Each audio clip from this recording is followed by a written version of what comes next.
tenemos el gran privilegio de tener aquí al señor embajador Mauricio de María Campos. Buenos días.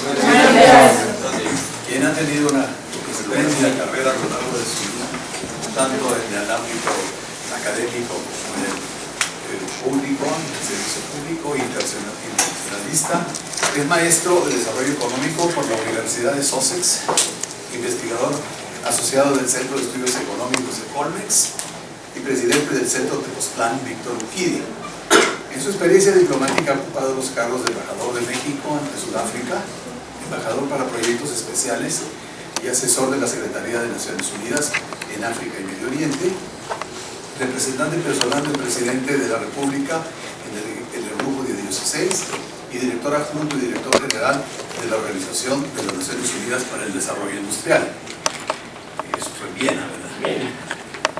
Dentro del servicio público se ha desempeñado en diversos cargos, entre los que destacan la subsecretaría en la Secretaría de Comercio y Fomento Industrial, director general de Promoción Fiscal en la Secretaría de Hacienda y Crédito Público y director general de Inversiones Extranjeras en la Secretaría de Industria y Comercio. Se ha desempeñado como consultor para varios organismos de Naciones Unidas como LUDI, Centro de Naciones Unidas sobre las Empresas Transnacionales, UNCTAD y CEPAL. Hasta octubre de 2014 fue director del Instituto de Investigaciones sobre Desarrollo Sustentable y Equidad Social de la Universidad Iberoamericana. Es miembro del Consejo Técnico del Centro Latinoamericano de la Globalidad y de la sección mexicana del Club de Roma. Ha recibido la Orden del Gran Comendador de la República Francesa, Orden Francisco de Miranda de la República de Venezuela y la Gran Insignia de Honor de la República de Austria. Nos va a hablar sobre África, un tema que tocamos poco porque hay un desconocimiento total sobre esta materia, pero que es algo para el futuro que ya nos va a explicar, a darnos más luces sobre esta cuestión y por lo tanto se va a pasar. Muchas gracias.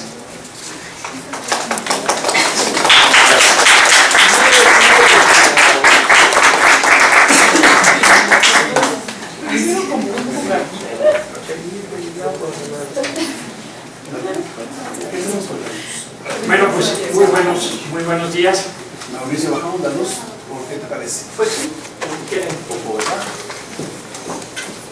Voy a ver por ocasión porque siempre que hago mis presentaciones acabo teniendo que recortarlas. Pero primero que nada quisiera agradecer pues, a la Universidad de las Américas y la Ciudad de México, y muy en particular a mi amigo el embajador Héctor Cárdenas por haberme invitado en esta ocasión a platicar con ustedes. Sé que son más bien especialistas en Derecho y Derecho Diplomático, que es lo que están llevando en esta materia. Y en mi caso debo confesar que aunque he trabajado con abogados durante muchos años, pues siempre los veo con cierto respeto y al mismo tiempo he estado mucho más metido en los temas económicos y pues yo diría en los últimos 20 años en los temas internacionales, además ahora pues en los académicos. Bueno, lo primero que yo quisiera decirles es que quisiera que nos quitáramos de cualquier tipo de prejuicio respecto a África. Si le pregunto a cualquiera de ustedes qué piensa, qué tipo de imágenes le vienen cuando hablamos de África, pues todavía creo que en muchos casos se piensa en África con violencia, golpes de Estado, problemas de hambre, problemas de desnutrición, y no los culpo porque eso es lo que en buena medida pues muchos hemos heredado como resultado pues de una larga etapa en que después de su independencia la mayor parte de los países africanos pasaron por situaciones bastante difíciles. Como siempre, el nacimiento de las naciones es doloroso, y en el caso de África no se nos olvide una cosa fundamental de entrada, que prácticamente los primeros países que asumieron su independencia, son 54 países actualmente, el primer país que obtuvo su independencia, Ghana, fue apenas un poco más de 50 años. O sea, estamos hablando todavía de procesos relativamente recientes. Si piensan ustedes dónde estaba México en 50 años después de su independencia, pues teníamos algunos problemillas por ahí de todo tipo.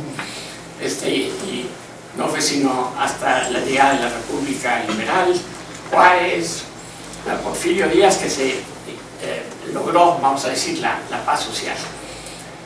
Entonces, haciendo este tipo de aclaración, yo nos llevaría ahora un poco de la mano. Si necesito hacer recortes, los haré sobre la marcha.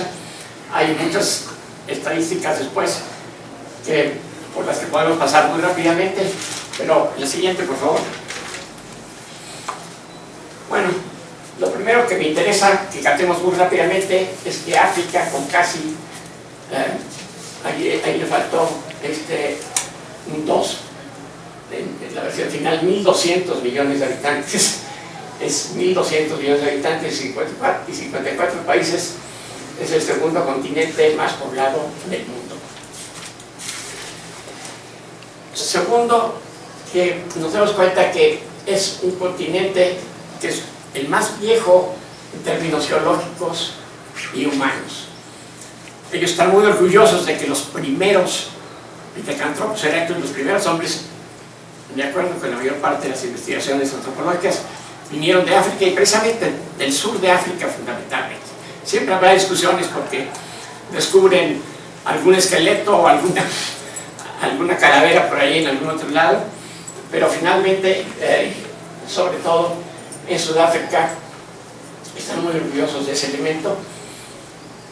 Pero también quiero que nos demos cuenta de algo que no estamos conscientes, que ha tenido una larga historia cultural, política, económica y social, y sobre todo que es una gran diversidad, es decir, es un mosaico de culturas, de lenguas, alrededor de más de 2.000 lenguas y dialectos, religiones, muy diversos estados, en muy diversa condición económica, y que si comparamos con América Latina son mucho más diversos, porque en América Latina hablamos normalmente de nuestra herencia, obviamente prehispánica, y luego le agregamos la española o la portuguesa, en el caso de Brasil, y en el Caribe, en fin, y por algunos otros lados tenemos obviamente presencias de otros países, pero fundamentalmente podríamos hablar de una América Latina, pues que es española y portuguesa en términos de antecedentes culturales y población.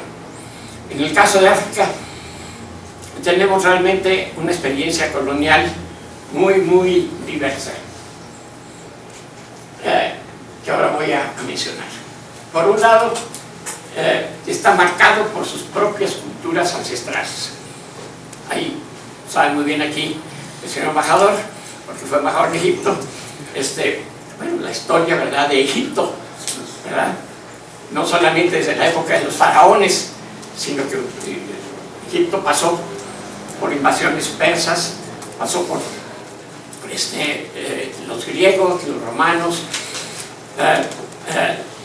y después los europeos mediterráneos, como pueden ser otros, como pueden ser Francia y más tarde Inglaterra. Todos pasaron, todos tuvieron una parte, cubrieron una parte de la historia de Egipto. Pero si se van ustedes al resto de África, pues se van a encontrar con varios fenómenos que yo quisiera destacar y que no se nos deben olvidar. Primero, que ya desde el siglo I, II, sobre todo, después de Cristo, llega una migración importante de cristianos ortodoxos a lo que es hoy en día Etiopía, y construye una gran civilización que empieza desde Aksum, allá cerca del Mar Rojo, que controla inclusive el tráfico de barcos en toda esa zona, y hay toda una serie de leyendas, inclusive de mitologías alrededor de este asunto. El rey Salomón y la reina de Saba, ¿verdad?, forman la base mitológica, yo diría, fundacional de la creación de Etiopía. Muy orgulloso país que considera que desde entonces, salvo un pequeño momento, fue siempre independiente. Un breve momento con Mussolini, que es ocupado por los italianos. Pero esto pasa ya desde el siglo II. Y luego, y esto es muy importante, está la presencia del Islam. Los grandes colonizadores, desde el siglo más que VII, VIII, al siglo XIII, de todo el Mediterráneo fueron los árabes. Y los árabes estuvieron en una buena parte de África, casi todos lados, no nada más en el área oriental de África, sino en la occidental. También encontramos países con una presencia musulmana enorme. Y esta tiene una implicación muy fuerte, no solamente desde el punto de vista cultural, sino incluso religiosa. Un país como el Senegal, que está en el occidente, les voy a poner un mapita para que pudiéramos, a ver más tarde, mucho más tarde hay un mapa. Pásale rápido.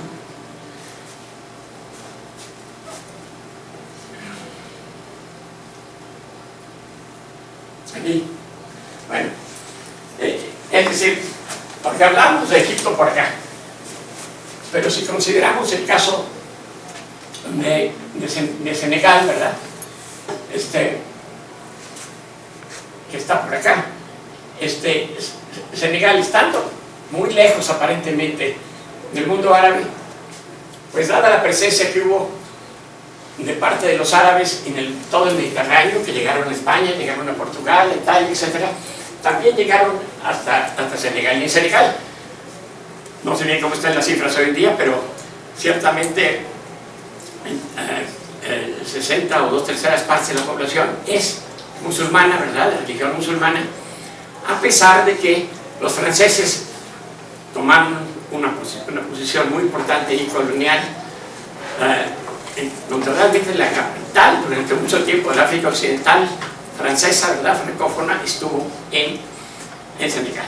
Entonces, esto les da una idea de las cosas. Pero realmente lo que va a suceder después, lo que va a suceder entonces después de la gran presencia árabe, que se meten sobre todo en las zonas costeras, es sobre todo una presencia costera que inclusive empieza a participar o a promover el tráfico de esclavos. Todo esto se va a estar dando mientras especialmente Europa está también pasando una época de influencia árabe muy importante en el Mediterráneo, y no va a ser sino hasta finales del siglo XV cuando los portugueses empiezan a recorrer toda la costa occidental y poquito a poco van llegando hasta darse cuenta de que están frente a un continente muy importante, porque llegan a finales del siglo XV, en la misma época que Cristóbal Colón está llegando a América.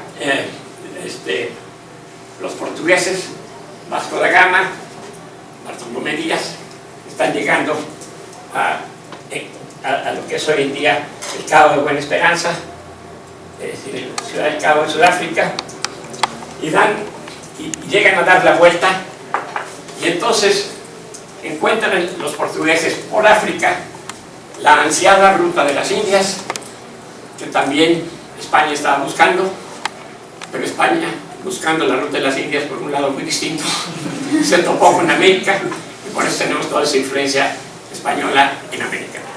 A ver, volvemos entonces al principio. Más quería que se diera un poco una idea de esto. Y entonces, y lo que va a pasar después del siglo XIII, entonces, como consecuencia de esos viajes de los portugueses que van a explorar toda la costa y acaban llegando a darle la vuelta a toda África y llegan hasta la India, y los portugueses llegan a la India y ahí se establecen.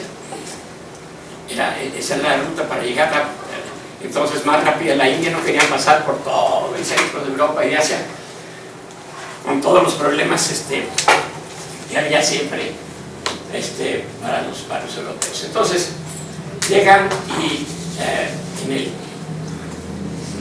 empiezan a desatar el interés de toda Europa, que está consolidándose. Entonces se empiezan a formar las naciones, y entonces son primero los holandeses los que van hasta Sudáfrica, y después van a llegar los ingleses, los franceses. Y para no hacerse el cuento demasiado largo, porque no tenemos tiempo en esta ocasión y quiero hablarles más del África contemporánea, les diría yo que lo que vamos a tener es, durante el siglo XIX, totalmente, una expansión de Europa en África, y una distribución de África que se va a consolidar en una fecha muy importante, que es la Conferencia de Berlín de 1884-85, en donde los alemanes, el famoso canciller Otto von Bismarck, convoca a su amigo el rey Leopoldo II de Bélgica y a los ingleses, los Salisbury, y entonces lo que van a hacer en esa época es, en una reunión que duró alrededor de un año, repartirse África, algo que no pasó exactamente de la misma manera en el caso de América Latina.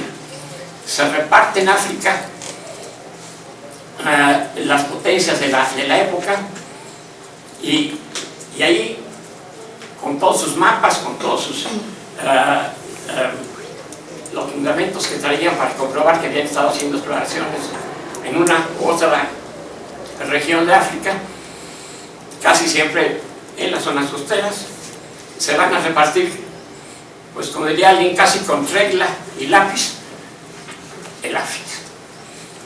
Y lo que vemos todavía hoy en día de África, por eso me interesaba este antecedente, es un continente donde básicamente desde esa reunión lo que hicieron fue establecer una serie de ejes, un eje vertical entre lo que sería el Cairo, ¿verdad?, y Ciudad del Cabo, y donde los ingleses predominaron, más o menos, ¿sí?, con sus excepciones.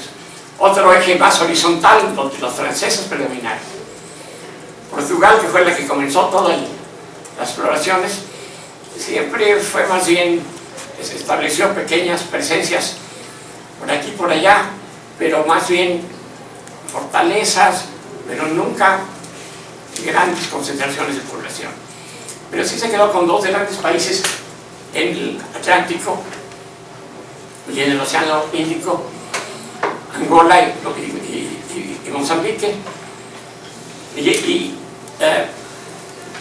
qué va a hacer entonces en esa reunión Alemania? Es muy importante. Alemania va a consolidar lo que va a ser su primera pequeña presencia, pero se queda con una serie de territorios que van a ser, pues, clave durante algunos años, porque de alguna manera rompían, y eso hacía von Bismarck estratégicamente, rompían los ejes de los que estaba yo hablando antes. Y para que no se diera completito el eje desde el norte a sur de Inglaterra, del Cairo al Cabo, no se quedaba con lo que era Tanganica, ¿verdad?, ahí en la costa, que se vendía Tanzania, buenamente. Y lo mismo pasó en el caso de toda la línea horizontal francesa. Hay también una serie de países que hoy conocemos, por ejemplo, como Camerún, como Togo, en fin, que fueron entonces durante algunos años alemanes. Lo que pasa es que no les va a durar mucho el gusto a los alemanes, porque como consecuencia de la Primera Guerra Mundial y de la pérdida que tuvo Alemania, que fue una de las potencias perdedoras, ¿verdad? Seguramente lo han estudiado ya de alguna manera en la historia de Europa, en la historia occidental. Se quedan entonces, se pierde Alemania y se reparten sus colonias entre los distintos países. Una gran excepción que va a haber ahí es el Congo belga, quizás el país más grande, que se quedó como propiedad casi exclusiva del rey, prácticamente exclusiva del rey Leopoldo II, y que va a ser un país sobre el cual, un país riquísimo, grandísimo, todavía sigue siéndolo, riquísimo, recursos naturales, agua, etc., pero que va a padecer pues el colonialismo más terrible, ¿verdad? Más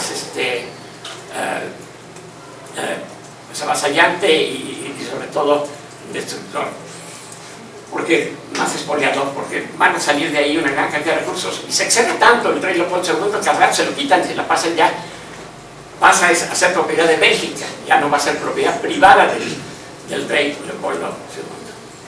Pero en fin, sobre eso podríamos hablar mucho. Lo único que me interesa ya, para dejarles esa idea, imagínense de cuántas influencias culturales hay, franceses, ingleses, holandeses, portugueses, italianos, es que el resultado de este reparto, muy caprichoso, se asienta una situación muy complicada para el futuro de África. Pero entonces, y a partir de la Segunda Guerra Mundial, se inicia con la creación de las Naciones Unidas, pues prácticamente lo que sería todo el proceso de independencia de los países africanos. En algunos casos, por una vía de un golpe militar, como sucedió en el caso de Egipto, con la llegada de Nasser al poder. En otros casos, como consecuencia de una lucha de mucho tiempo, como sucedió con el caso de Argelia, fue una de las guerras más pesadas frente decir, contra Francia, y más complicadas, pero, y en otros casos simplemente como resultado de presión política de muchos países o de los pobladores colonizados, como pudo haber sucedido en América, hasta que obtiene su independencia. Lo que me interesa señalarles es que entonces, más o menos entre a partir de 1950, en el 54, se da este proceso de independencia de los países africanos. Y entonces nos quedamos, fíjense ustedes, con una tremenda diversidad que ya venía desde antes, pero que se complica con toda la situación colonial. Yo todavía recuerdo hace algunos años, y seguramente el embajador Cárdenas también, cuando íbamos a cualquier reunión internacional, y bueno, lo difícil era que se hablaran entre los francófonos y los anglófonos, ¿verdad? Y ya no se diga los demás. Hoy en día han cambiado las cosas. Bueno, me pasé demasiado tiempo en esta gráfica, pero me pareció que en ese cuadro, pero me pareció importante simplemente para que entendiéramos la gran diversidad de la que estamos partiendo, que es fuente de problemas, pero también de riquezas en muchos sentidos culturales. Quizás aquí lo que me gustaría señalar es que lamentablemente en el caso de México, nuestra relación de casi un siglo con el continente ha sido bastante lejos. La distancia geográfica y nuestra historia política y económica nos mantuvieron alejados hasta el siglo pasado. Era a través de los europeos, del ente europeo, y luego quizás un poco del ente americano, ¿verdad?, que nos enteramos de qué pasaba en África, salvo algunas excepciones que no viene ahorita al caso, como el caso de Etiopía. Pero, y después, cuando se formó, después de la Primera Guerra Mundial, la Liga de las Naciones, importante para ustedes como en términos de derecho diplomático, ¿verdad?, se forma la Liga de las Naciones. Entramos por primera vez en contactos importantes. Es más, es la primera vez que México se ve obligado a definir una posición, o busca definir una posición en la época de Lázaro Cárdenas, ¿verdad?, cuando después de la invasión de Italia, de Etiopía, por parte de las fuerzas de Mussolini, México es de los primeros, o es uno de los países que rápidamente reclama esa invasión, como habría de reclamar también la invasión unos años después de parte de Hitler de Austria, es decir, la anexión de Austria y de otros países. Entonces, Y lo que voy a tratar de señalarles es en el resto de mi presentación es por qué hoy en día es África muy distinta de lo que era. Segundo, por qué le está importando a los países y por qué nos debe importar a México, y dejarles allí alguna inquietud respecto a cuál debe ser la posición de México a futuro, tanto de gobierno como de empresas, etc. Pasemos al siguiente. Bueno, lo que quisiera señalarles es que después de este periodo de ya de independencia, en los últimos 20 años, que es en donde me voy a estar concentrando, los países ricos otorgan una importancia creciente al continente, tanto por su importancia política y económica, como por sus grandes recursos naturales, petróleo, gas, pero toda clase de minerales, y también por sus crecientes mercados. Estamos hablando ya de 1.200 millones de gentes, no es cualquier cosa. En los últimos 15 años, entonces, muchos países en desarrollo, además de los países ricos europeos, Estados Unidos, etc., se han interesado, y muy en particular de 2000 para acá, yo diría de 1999, por ejemplo, China empieza con una expansión muy grande, pero también India, Brasil, que siempre ha tenido además esa liga étnica, cultural, ¿verdad?, con su gran población negra. Pero Corea, Turquía, Indonesia y Malasia están concediendo atención ascendente a África por las mismas razones, pero también aduciendo frecuentemente un espíritu de solidaridad sur-sur. Lo que es importante es que con la llegada de estos nuevos potencias, sobre todo el caso de China, las opciones que tenía África para conseguir financiamiento o inversiones para cooperación internacional se cambiaron totalmente. Ya no fueron nada más las viejas metrópolis coloniales o los Estados Unidos, como en su época la Unión Soviética, ¿verdad?, quienes proporcionaban estos apoyos. Lo que yo siempre insisto es que en medio de todo esto, pues México se ha quedado, como lo vamos a ver después, rezagado, y que tiene que recuperar la brevedad posible el tiempo perdido, definiendo mejor una estrategia con objetivos y prioridades precisas y estableciendo metas de corto, mediano y largo plazo.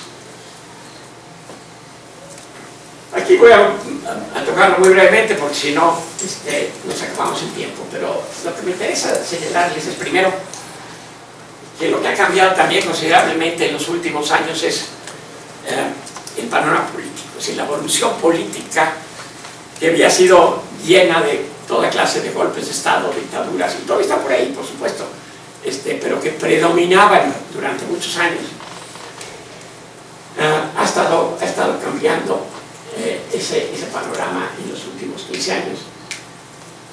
Eso no quiere decir que no hay problemas, y aquí digo durante 2007 a 2015, y después les puedo dejar la presentación para que la lean con más detalle. Han seguido habiendo no solamente problemas en el norte de África, sino en el África subsahariana, problemas que algunos de ustedes seguramente ya han tratado y ya conocen, como fueron todas las revoluciones islámicas que sacudieron al norte de África en 2010 y 2011, ¿verdad? En los estallidos en Túnez, que después se extendieron a Egipto, a Libia, en menor medida a Marruecos y Argelia, que tienen pues, de gobiernos más resilientes, como dirían algunos, o más fuertes y que pudieron aprovechar más bien la oportunidad para hacer algunos cambios, pero que básicamente han logrado mantenerse. Luego el surgimiento de ISIS ha creado movimientos afines en el África subsahariana, pero hoy en día hablamos mucho del ISIS y ya sabes que el problema se ha expandido en varios países africanos, en Mali, en la zona occidental, en Nigeria, pues, ya se ha ligado mucho a un movimiento que ha estado en la televisión, por todos lados, el de Boko Haram, ¿verdad?, que es un movimiento terrorista, extremista musulmán. Entonces, estos problemas pues sí persisten, pero fíjense aquí otra vez. Está la presencia musulmana. Es decir,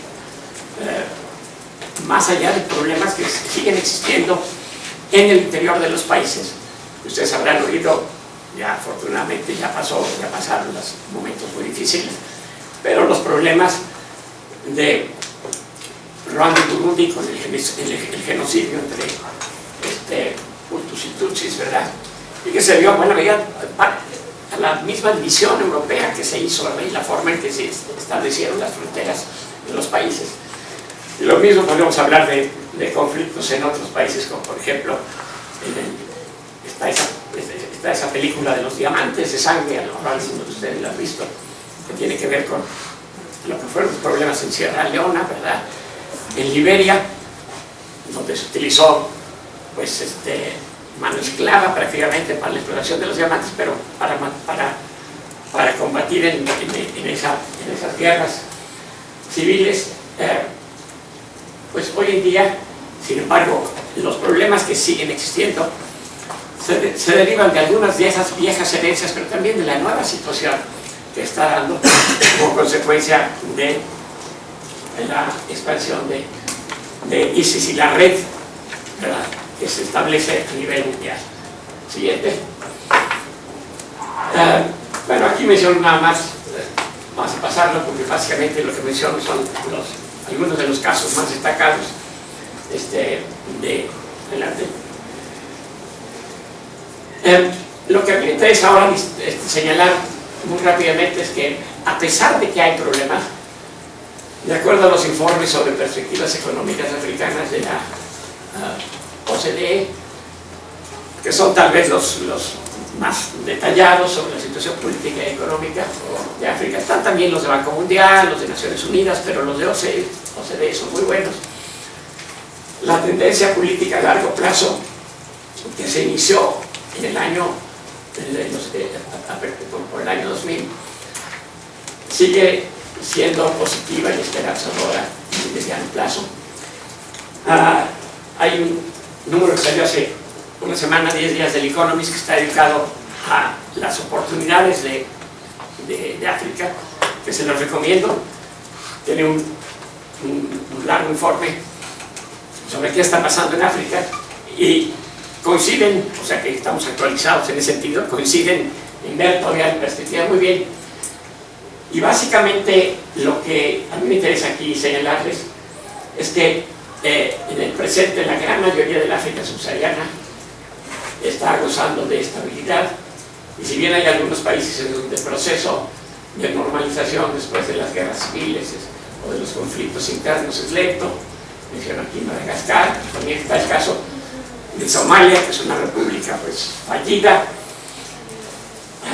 y están los casos de la República Democrática del Congo y la República Centroafricana, que siguen estables. Menciono el caso de Sudán del Sur. ¿Por qué Sudán del Sur?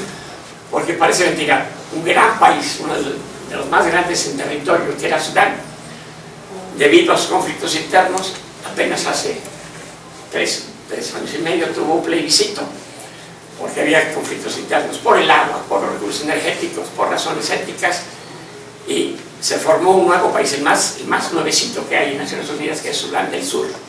Pero ya Sudán del Sur también tiene problemas. Internamente en Sudán los grupos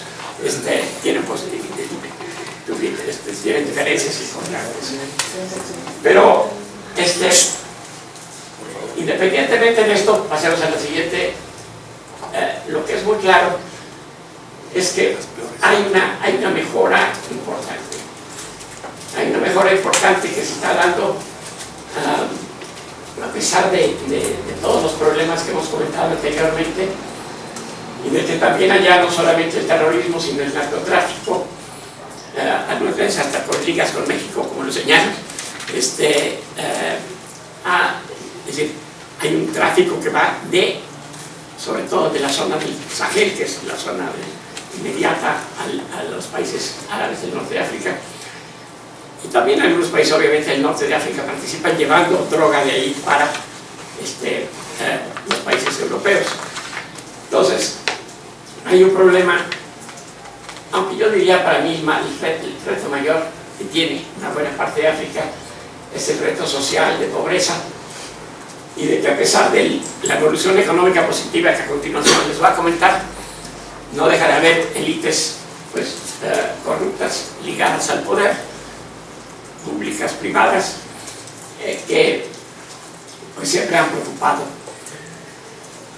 por la corrupción y que implica. Sin embargo, el índice de corrupción que elabora Transparencia Internacional periódicamente, anualmente diría yo, muestra una mejoría importante en África en la última década. Un panorama que señalo que es mixto, porque sobre todo en los países petroleros, países como Nigeria, por ejemplo, Angola, los niveles de corrupción se habían venido manteniendo bastante altos, pero en otros países las cosas han cambiado considerablemente. Y ha cambiado sobre todo también porque los países africanos ahora le están dando cada vez mayor importancia a ciertas reglas básicas que han establecido en el seno de la Unión Africana. La Unión Africana, ¿sí? Que actualmente está integrando prácticamente todos los países de África menos Marruecos. Es una unión que establece ciertas reglas para los países africanos y siguiendo pues, un poco optimistamente o idílicamente las líneas de la Unión Europea, porque no, son una sombra, de todas maneras ha logrado ciertos consensos muy importantes entre los países africanos, no solamente con fines internos, sino con el objeto de también enviar una mejor imagen al exterior. ¿Okay? Pero lo más importante es que cada día más países legitiman sus gobiernos a través de elecciones universales.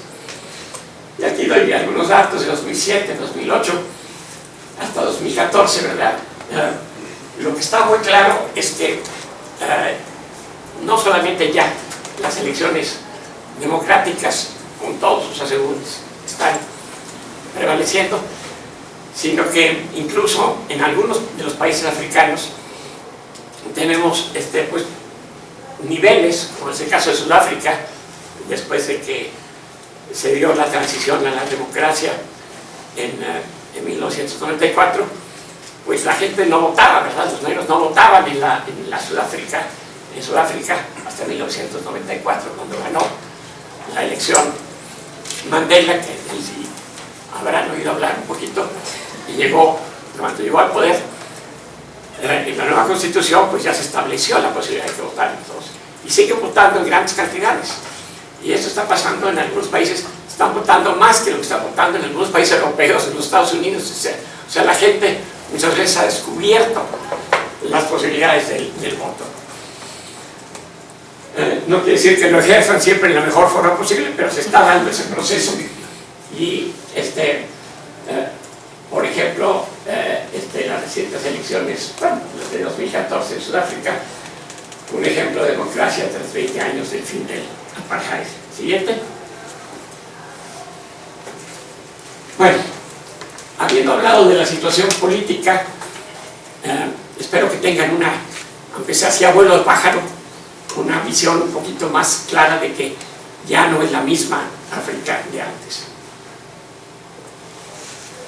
Pero me interesa ahora señalarles el otro aspecto que también está muy bien detallado en este último número que le dedica el Economist a África, y es la evolución económica. Y aquí otra vez les diría yo que hasta el año 2000, más o menos,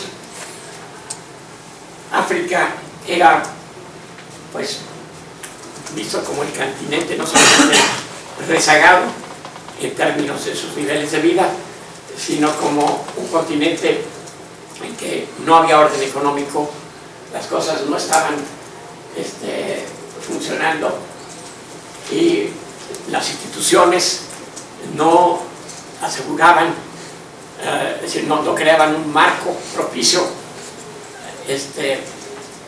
no se creaba un marco propicio para inversiones y para negocios.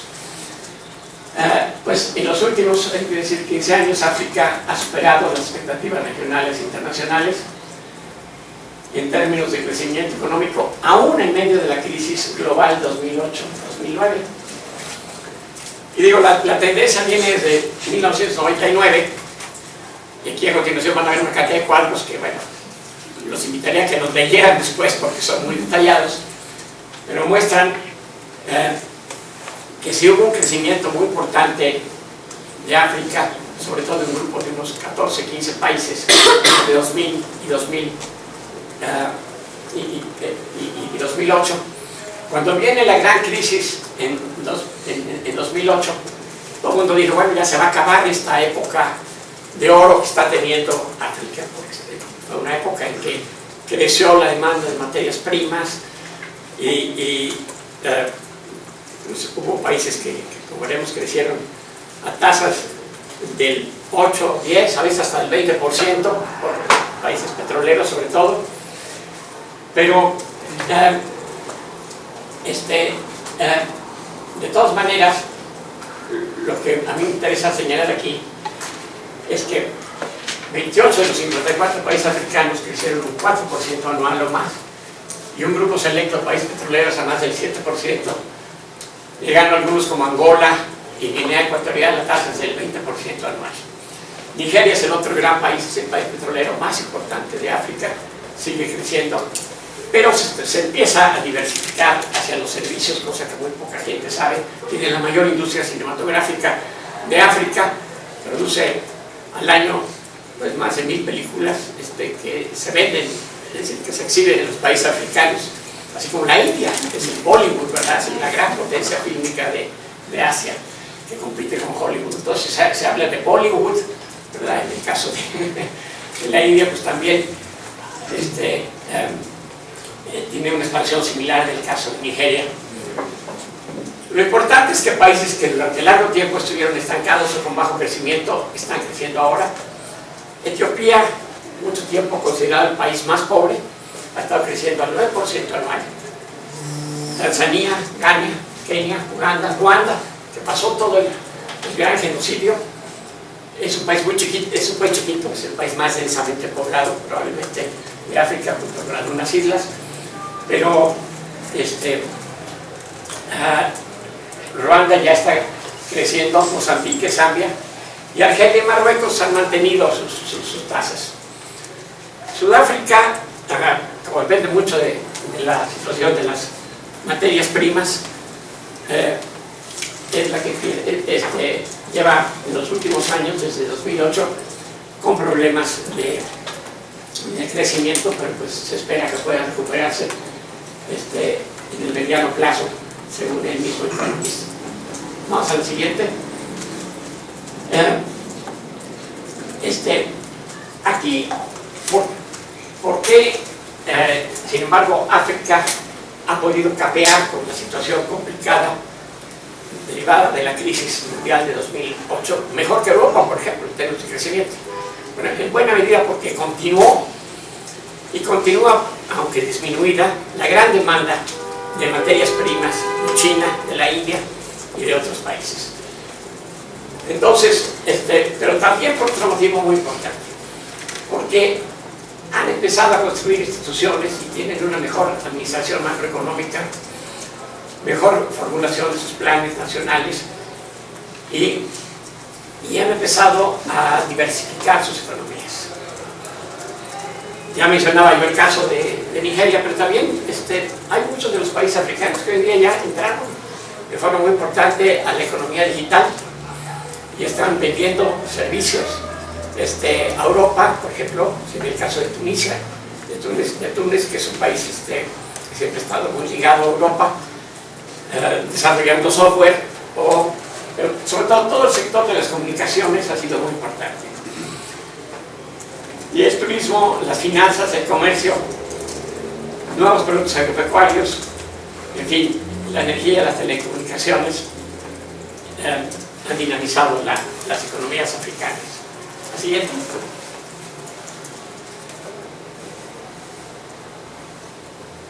Ahora sí ya.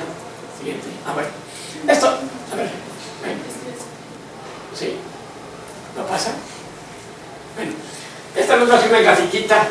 Fíjense que es interesante porque muestra qué ha pasado con el norte de África versus el África subsahariana. Tradicionalmente el norte de África crecía más rápidamente pero con todas las revoluciones islámicas y los diversos problemas, pues en algunos países se cayó totalmente. Por ejemplo, en Libia pues se cayó totalmente la economía, en el mismo Egipto se cayó la economía.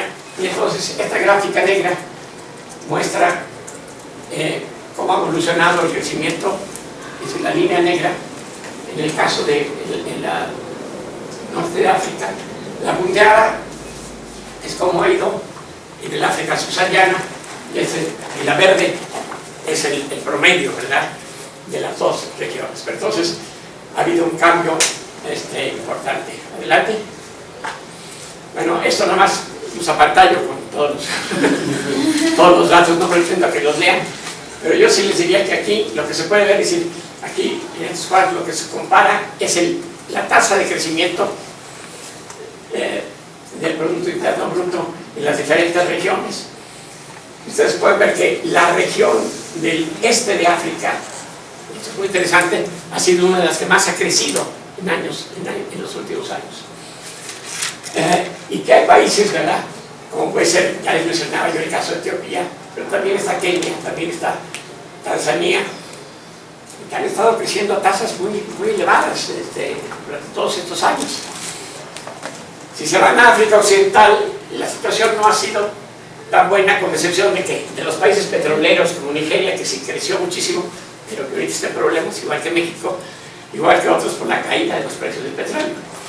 Acostumbrada a precios muy altos del petróleo y a depender mucho para fines fiscales de ese petróleo, los ingresos petroleros, pues Nigeria ahora está verdaderamente sudando la gota gorda.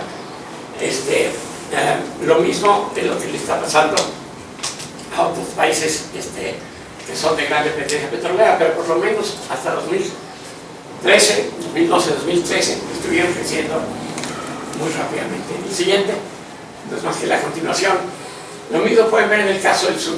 Angola, que está arriba, fíjense, hubo años que creció entre 2013 y 2007 el 15% anual. Luego empezó ya a bajar, pero ya volvió a niveles del 8 y del 7% en 2012-13. Y ahora está cayendo otra vez por motivos de esta caída de los precios del petróleo. Pero también hay otros países que están creciendo. Zambia, que es muy rica en cobre,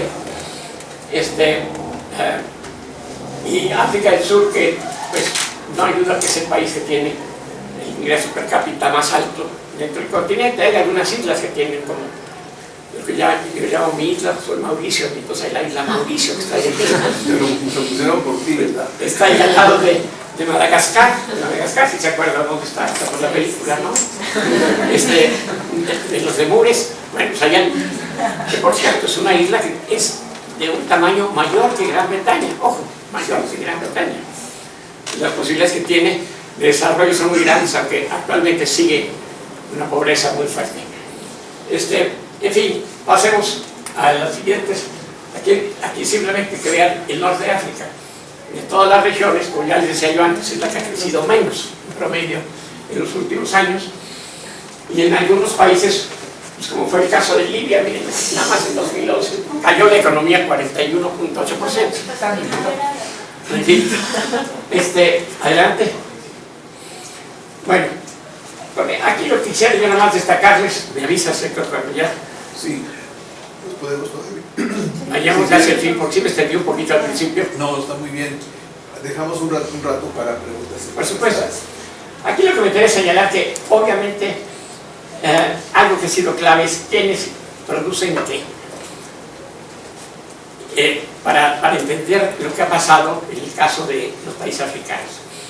Los países que tenían petróleo, como Argelia, como Nigeria, como la Guinea Ecuatorial, que por cierto es el único país de habla hispana directamente, también se habla ahí en el norte de África, Marruecos. Y en la República Árabe Saharaui. Y la República Islámica Árabe Saharaui, que México reconoce y que también es parte de la Unión Africana, pero que algunos países no reconocen. Pero en realidad, aquí lo que me interesa decirles es que, obviamente, la suerte de muchos países africanos ha tenido que ver mucho con el petróleo. y esa es buena suerte en términos de ingresos, pues lamentablemente en casi todos esos países petroleros, la corrupción y la apropiación del petróleo por parte de las élites ha sido terrible. El caso de Guinea Ecuatorial Española es pavoroso, la corrupción. El gobierno en el exilio está en España y sin embargo los españoles, pues de alguna manera dejan que sigan las cosas, porque las empresas petroleras españolas, francesas, americanas, inglesas, todas están en Guinea Ecuatorial. Es un poquito como Kuwait, si conoce el caso de Kuwait, ¿verdad? En el Golfo Pérsico. Bueno, pues aquí también es un pocito de petróleo con menos de 1 millón de gentes, pero que se la distribuyen entre unas cuantas familias. Lo que es importante es que entonces para los países africanos no petroleros, entonces fue una cosa muy seria, ¿verdad? Y de repente les hubiera subido hasta $100 el barril. Pero para los países, mientras que los países petroleros estaban bien. Pero ahí está toda la suerte de las materias, todo depende de cuáles son las materias primas. Y cómo nos explicamos cuáles son las materias primas que exporta cada país. Bueno, en buena medida por sus propias dotaciones de recursos, ¿verdad? Recursos minerales, de recursos de agua, pero también por la asignación o el lugar que durante la época colonial se hizo a ciertos países, sobre todo en materia agropecuaria, para producir cierto tipo de productos. Ahorita están empezando a diversificarse, pero durante mucho tiempo, pues a Senegal le decían hay que producir unos cacahuates, ¿verdad? y así, y el té, ¿verdad? En Kenia, en fin. Sin embargo, el resultado promedio, y es lo que quiero decirles, es que el porcentaje de pobres ha bajado de 58% a 47% en los últimos 15 años. Y, por ejemplo, la escolaridad ha pasado de 60 a 80% promedio para la educación básica, entonces la educación básica fundamentalmente. Entonces, en un continente en donde la pobreza y el analfabetismo pues eran cosa común, hay un cambio importante. Lo mismo podríamos hablar, no quise ponerles otros datos, pero si ponemos algunos datos de salud, de esperanza de vida, han empezado a mejorar las cosas y sobre todo ha habido avances muy importantes en el combate a ciertas enfermedades que eran endémicas en África. Por ejemplo, la malaria. La malaria mataba a una cantidad de gente que es el equivalente al paludismo en México.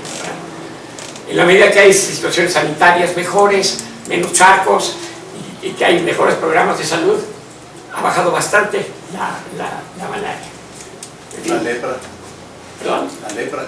Y la lepra, bueno, sí, esa ya casi desapareció. Solamente en algunos países quedan ahí algunos residuos. Bueno, aquí no es más que darles, insistir un poquito más en la parte de cómo el petróleo hasta 2011 benefició a los grandes exportadores, como decíamos, y no solamente ellos, sino algunos países que empezaron a descubrir petróleo en los últimos 4 o 5 años. Algunos de los países que tenían que importar petróleo, que todavía siguen, por cierto, importando, sobre todo en el este de África, por ejemplo, Kenia, Tanzania, Uganda, descubrieron grandes volúmenes de petróleo y de gas hace unos años. Lo malo es que los descubrieron en el momento menos adecuado, porque luego vino la crisis, vino la caída, y entonces algunos de esos proyectos que ya estaban avanzando mucho para su explotación con precios pues, muy bajos, no han continuado las empresas, que muchas son empresas extranjeras que están invirtiendo ahí, algunas veces hay empresas nacionales, pero han bajado. Y luego ha habido, y esto lo detalla muy bien el último número del Economist, una serie de sequías que le han pegado a la producción en muchos países, pero también han elevado, han permitido que los precios de algunas materias primas que habían estado cayendo, como es el caso del trigo, en 2016, son los datos más recientes, ¿verdad? Se espera que hayan aumentado 17%, la soya 8.6%, el maíz 16%, el café 60%. Entonces hay una situación mixta que se está dando en África, pero que también pues, tiene que ver con el comportamiento del clima y con los mercados internacionales. Lo que sí me interesa destacar es que pues esta es una situación finalmente temporal, pero que están más preparados los africanos. Uno, en el estudio que produce, por ejemplo, aquí el Economy se concentra en 4 países. Se concentra en el caso de Nigeria, Sudáfrica, Kenia y Costa de Marfil, o sea, los países del este, del oeste, del sur. Lo que se puede ver es que hay una nueva clase media que está surgiendo, pequeña, pero que está surgiendo. Hay gente, en todos los países se están estableciendo, pues, como aquí, para bien o para mal, los grandes malls, ¿verdad? Y empieza a cambiar, vamos a decir, mucha de la visión de la urbana y de la cultura. Porque también es algo importante que ha venido sucediendo en los últimos 30 años. Es un proceso muy grande de urbanización, igual que ha pasado en América Latina, ¿verdad? Cada vez la población tiende más a irse hacia las ciudades. México ya es mayoritariamente urbano, ¿verdad?, desde hace tiempo, pero está empezando a suceder también en África, con las ventajas que trae la urbanización, de que permite prestar más fácilmente una serie de servicios médicos, de educación, pero también con la desventaja enorme de que si no se generan los empleos, las zonas urbanas, las grandes ciudades se convierten en un foco de problemas. Adelante. Bueno, miren, aquí nomás les quise mostrar, porque yo tenía derivado de mis... aquí hice nomás unos señalamientos, y gracias aquí a mi amigo, el maestro Víctor Cárdenas, porque yo tenía mis estudios fundamentalmente hasta 2011, pero lo que hice fue calcular en los últimos días o checar cómo andan los precios internacionales. Lo que me interesa señalar aquí es que, fíjense, lo que hubo durante mucho tiempo fue un crecimiento impresionante del precio de las materias primas por la demanda de China, de India, de otros países, pero también de la misma economía mundial. Y que productos como, bueno, el caso clásico fue el del oro, ¿verdad?, que pasó de 279 dólares la onza a 1569, cayó hasta 1000, y ahorita está en 1235 con la cotización de ayer. Entonces, está empezando a mejorar, pero hay otros casos en que no ha mejorado. En el caso del algodón, tenía 130, subió hasta 333, está por los suelos en 64 dólares. El caso del cacao es interesante porque, fíjense, 91 en el año 2000, 91 centavos el kilo, 2011 pasó a 298, o sea, los precios de casi todos se triplicaron, cuadruplicaron o quintuplicaron, y esto fue muy bueno para África, también para América del Sur. América del Sur tuvo un gran crecimiento que no tuvo México en los últimos años, entre otras cosas por eso. Pero en el caso del cacao es de los pocos en que está arribita todavía del año 2010, porque parece que hay una demanda enorme de cacao. Es decir, el chocolate está consumiendo mucho más en Europa, en Estados Unidos, no se digan países que no eran consumidores de cacao como los chinos o los indios. Entonces está en muy buen precio. Y lo mismo está pasando ahorita por razones muy distintas con el maíz. El maíz que también había, pues, más o menos triplicado su precio entre 2000 y 2011, ahorita se ha ido todavía mucho más arriba por un problema de sequías en varios países. En la misma Sudáfrica, por ejemplo, nosotros le hemos importado a Sudáfrica maíz blanco, es uno de los pocos productores de maíz blanco que consumimos aquí para las tortillas y demás. Bueno, pues en el caso de Sudáfrica tenía una sequía terrible, y esta explica entonces que los precios hayan ido para arriba. Seguimos, pasan las dos siguientes porque ahora sí, hasta aquí. Inversiones. Bueno, aquí lo que me quería señalar es que, entonces, ¿de qué se ha beneficiado África? Por primera vez de un ciclo largo, que siempre hubo ciclos cortos, de subida y bajada de los precios de materias primas. Aquí ha tenido un ciclo mucho más largo gracias a la demanda, sobre todo ya de China y los países emergentes. Pero algo que se ha dado también es que no solamente los países europeos, los de Estados Unidos, sino ahora los países emergentes como China y la India, Corea, etcétera, han descubierto ese mercado y están haciendo inversiones muy importantes. Entonces, en años recientes, aunque el grueso de inversión extranjera en África sigue siendo todavía americano y europeo, porque es la inversión acumulada de muchos años, la nueva inversión que está llegando, sí está llegando en forma muy importante de China y otros países emergentes. Por ejemplo, en el cuarto ciclo, aquí puse más de 1000 empresas, pero ahorita los datos que estaba viendo es que ya esto ha sido muy superado, este dato no lo ajusté, pero China se han establecido en países africanos y otras muchísimas más están pensando en realizar inversiones.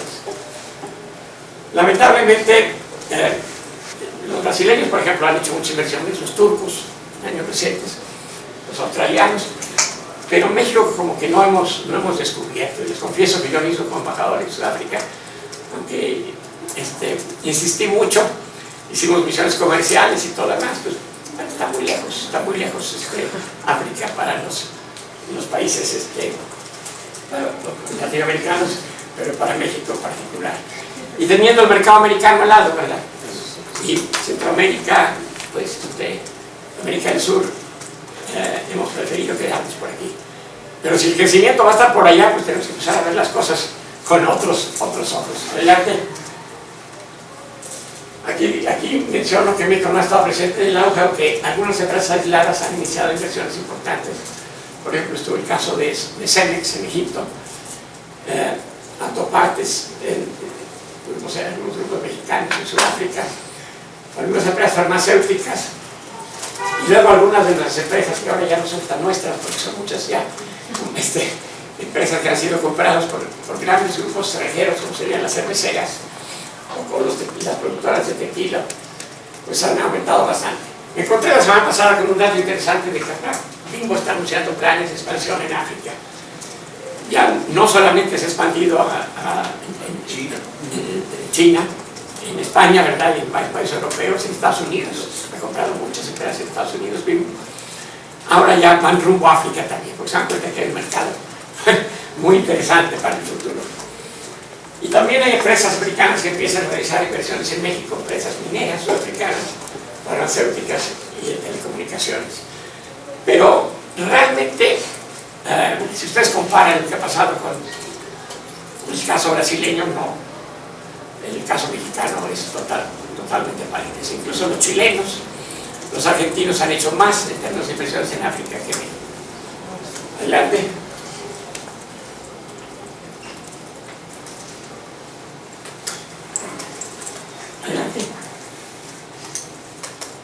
Bueno, aquí está nada más simplemente el caso de China. China, le diría yo nada más, en resumen, 3 cosas. No solamente les está comprando, como nunca, productos, materias primas a los africanos y está invirtiendo, sino tienen un programa muy importante de cooperación. Es decir, los chinos, dentro de su proceso de expansión, lo que están haciendo es dando grandes créditos que a veces, en muchos casos, han competido con los del Banco Mundial, ¿verdad? Por ejemplo, y que han dado opción a los países africanos que ya no tenían muchas veces otras posibilidades.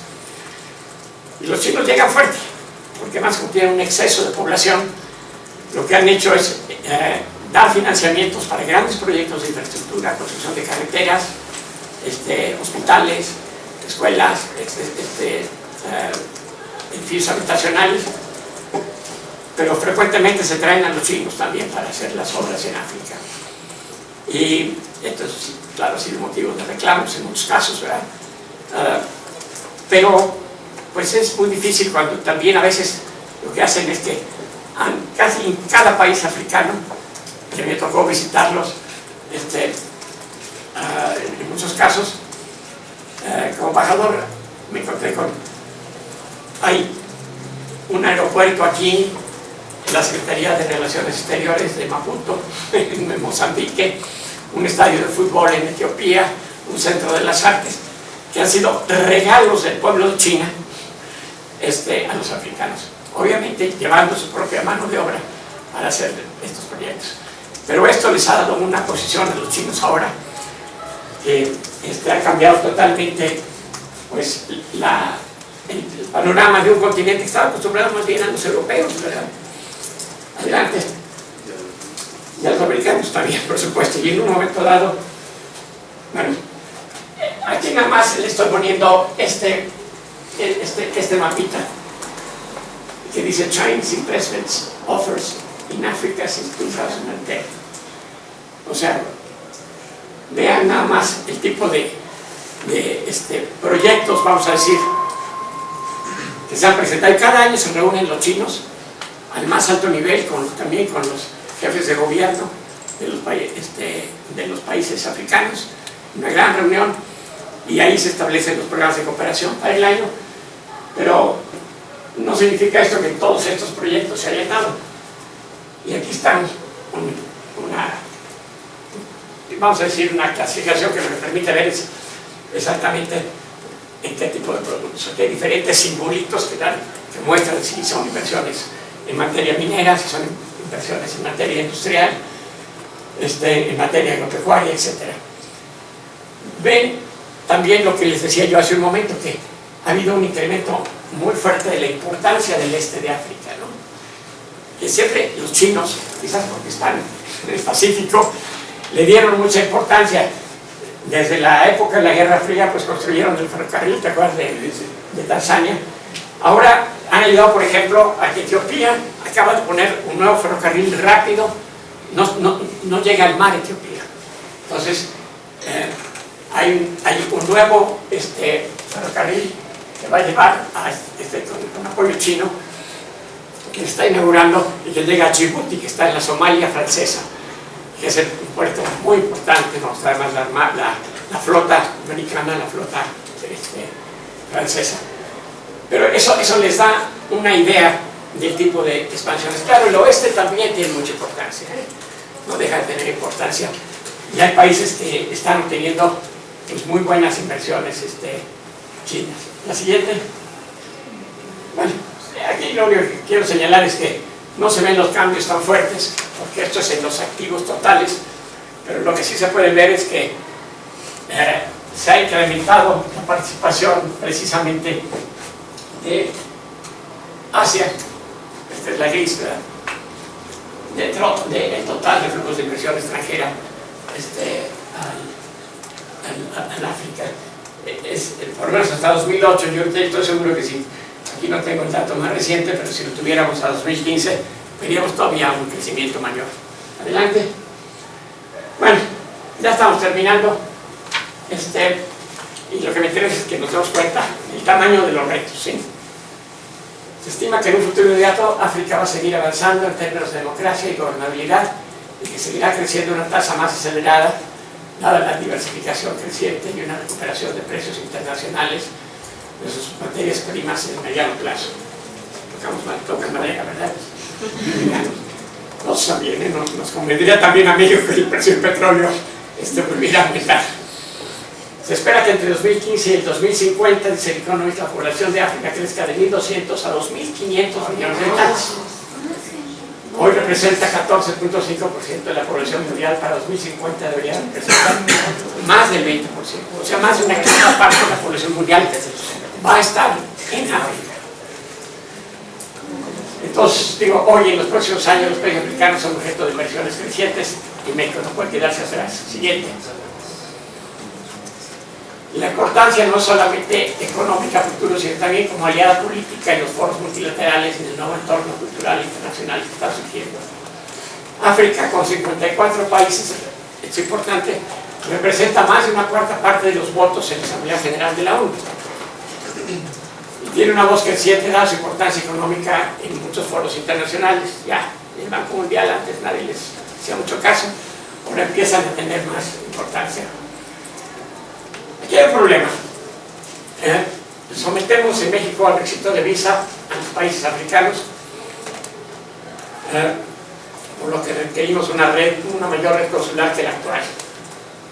Nos está ayudando actualmente el hecho de que México está aceptando el visado norteamericano para que puedan llegar africanos, pero yo les digo, yo el problema, estando en un país tan grande como Sudáfrica, embajador, fue que de repente me decían, bueno, va a haber una reunión en México de Naciones Unidas, o va a haber una reunión de lo que ustedes quieran y manden.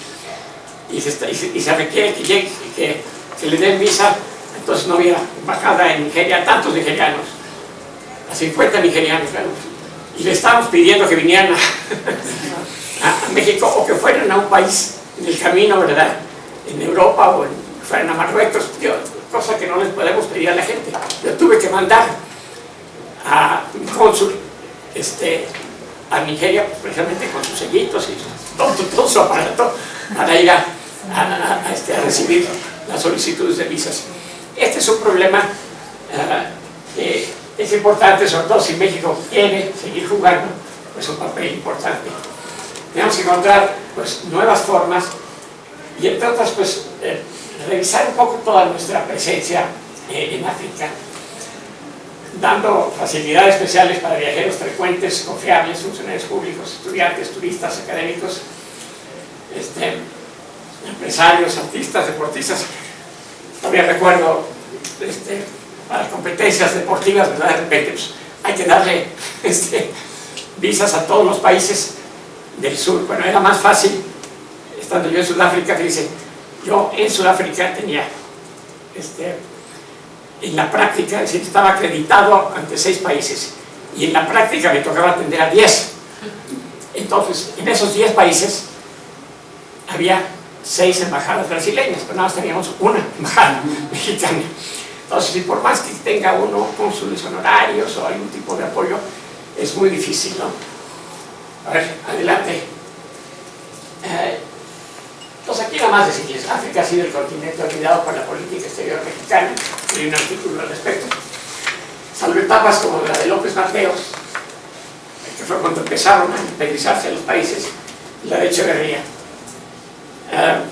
En la época de López Mateos, para darles una idea, cuando surgieron una gran cantidad de países africanos a la independencia, se estableció un grupo encabezado por el presidente del Senado mexicano, Moreno Sánchez, ¿verdad? Que junto con nuestro embajador en Egipto, Carrillo, ¿verdad? Marcor, se fueron durante varios meses a recorrer países africanos que estaban llegando a la independencia. Eso tuvieron que hacer. Bueno, hace mucho que no se hace eso.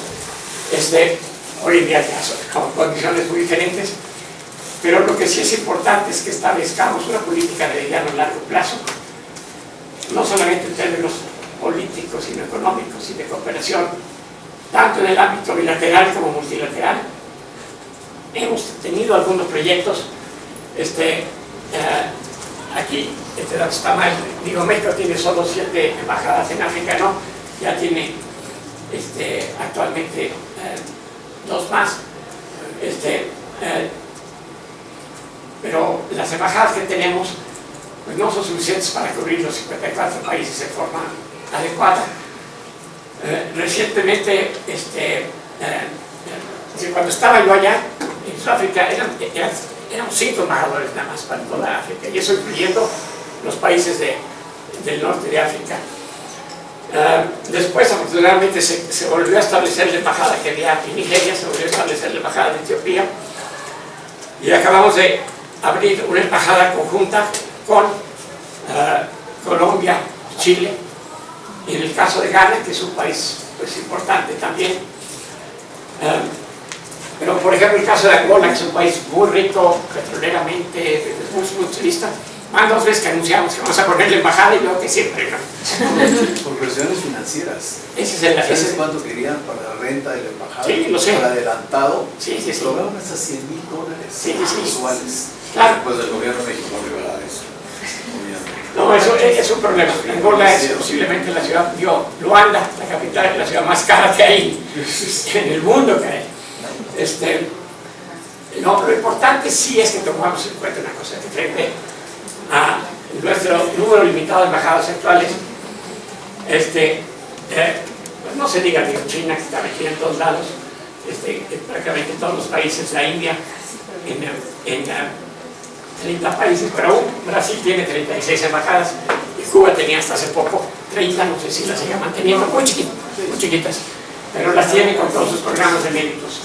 Seguimos. estas son, aquí está correcto el número, los 8. Está la embajada en Argelia, la de Egipto, la de Etiopía, la de Kenia, la de Marruecos, la de Sudáfrica, la de Nigeria, y esta más reciente en Ghana con Colombia. Y aquí al lado están las concurrencias que tiene cada una de estas embajadas actualmente. Pero concurrencias que implican que tiene uno chamba. No, es que voy a ser muy sincero, frecuentemente no le dan a uno el dinero para ir a visitarlas y para cumplir adecuadamente con las funciones. Bueno, pero esto sí, ajustado al día de ayer. Más que había dejado 7, que es el viejo número. El siguiente.